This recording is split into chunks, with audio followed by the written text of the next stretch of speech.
Halo semua, perkenalkan kami dari kelompok 3. Nah, pada saat ini kami akan membahas mengenai imunisasi pada anak dengan anggota kelompok yang terdiri dari yang pertama Karunia Paruntu, yang kedua Kesia Girot, yang ketiga Bulan Unibala, yang keempat Federico Muyu, dan yang terakhir Fahira Salideo. Selamat menonton.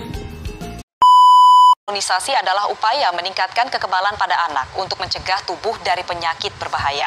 Namun, persentase angka cakupan imunisasi anak nasional di masa pandemi COVID-19 saat ini menurun. Jika kondisi ini berlanjut, berpotensi menimbulkan masalah baru, yaitu kejadian luar biasa pada beberapa penyakit tertentu, seperti difteri, campak, atau rubella. Takut? Nggak apa-apa. Tarik nafas. Lihat dari sini aja. Udah Selesai. Nggak sakit ya? Sakit nggak? Nggak sakit. Nggak sakit.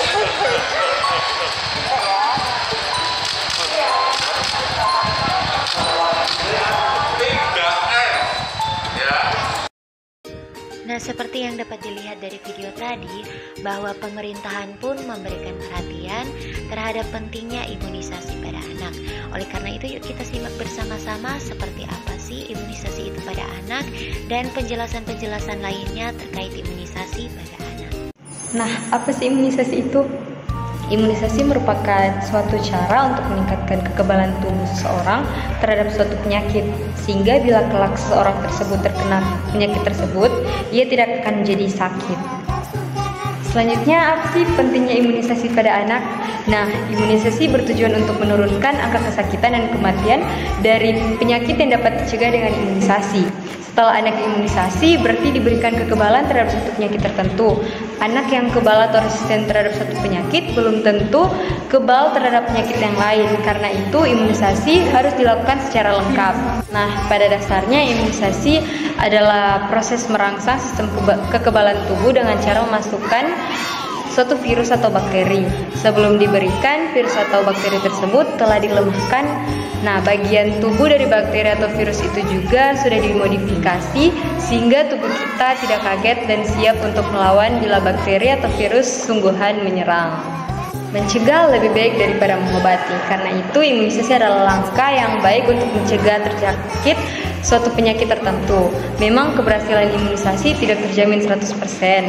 Maka anak harus dijauhkan dari kontak dengan anak atau orang lain yang memiliki penyakit menular. Nah, sebagai orang tua harus memperhatikan kekebalan imunisasi bagi anak agar pertumbuhan dan perkembangannya bisa berjalan ideal. Ini sekarang saya akan menjelaskan tentang dampak anak tidak mengikuti imunisasi.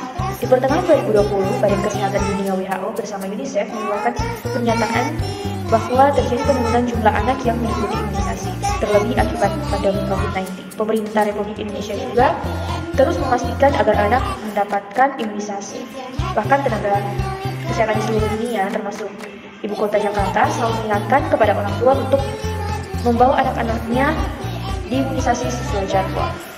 Nah, dampak jika anak tidak mengikuti imunisasi, yang pertama, anak lebih rentan mengalami penyakit berat, misalnya TBC, batuk kerja, dan difteri. Kemungkinan anggota keluarga lain juga turut ikut sakit menjadi lebih tinggi, karena imunisasi mencegah penyakit menular. Selanjutnya, kemungkinan penyebab penyakit di lingkungan, sakit dan komplikasi penyakit menimbulkan biaya tinggi untuk pengobatan dan perawatan, kualitas hidup menurun, dan terakhir risiko penurunan harapan hidup yang menurun.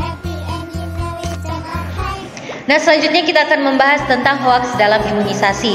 Hoaks atau informasi yang tidak benar mengenai imunisasi seringkali beredar di masyarakat dan dapat menimbulkan ketakutan dan ketidakpercayaan terhadap program imunisasi, sehingga dapat menghambat upaya pemerintah untuk meningkatkan cakupan imunisasi dan mencegah penyebaran penyakit. Beberapa hoaks yang sering beredar mengenai imunisasi antara lain, yang pertama, imunisasi dapat menyebabkan autisme. Klaim bahwa imunisasi dapat menyebabkan autis ini telah dibantah secara ilmiah dan tidak memiliki dasar yang kuat. Bahkan studi-studi yang menunjukkan hubungan antara imunisasi dan autisme telah dibantah dan ditarik oleh jurnal ilmiah yang mempublikasikannya. Kemudian yang kedua, imunisasi dapat menyebabkan penyakit lain. Klaim ini mengenai imunisasi dapat menyebabkan penyakit lain seperti kanker dan penyakit jantung tidaklah memiliki dasar yang kuat dan tidak didukung oleh bukti ilmiah. Yang ketiga, imunisasi mengandung bahan berbahaya. Imunisasi mengandung bahan-bahan yang dibutuhkan dalam membentuk kekebalan tubuh, seperti antigen dan adjuvan. Bahan-bahan ini telah melalui uji coba dan diketahui aman untuk digunakan pada manusia. Klaim bahwa imunisasi mengandung bahan berbahaya seperti merkuri dan aluminium telah dibantah dan tidak didukung oleh bukti ilmiah manapun. Yang keempat, imunisasi tidak diperlukan jika anak sehat. Imunisasi sangatlah penting dilakukan meskipun anak sehat karena dapat membantu melindungi anak dari penyakit yang berbahaya dan sering menyebar di masyarakat. Selain itu, imunisasi juga membantu mencegah penyebaran penyakit ke orang lain yang mungkin memiliki sistem kekebalan tubuh yang lemah. Pemerintah dan para ahli kesehatan telah mengimbau masyarakat untuk mempercayai program imunisasi dan menghindari penyebaran hoaks mengenai imunisasi, dikarenakan klaim-klaim tersebut tidak memiliki dasar ilmiah yang kuat dan telah dibantah oleh para ahli kesehatan.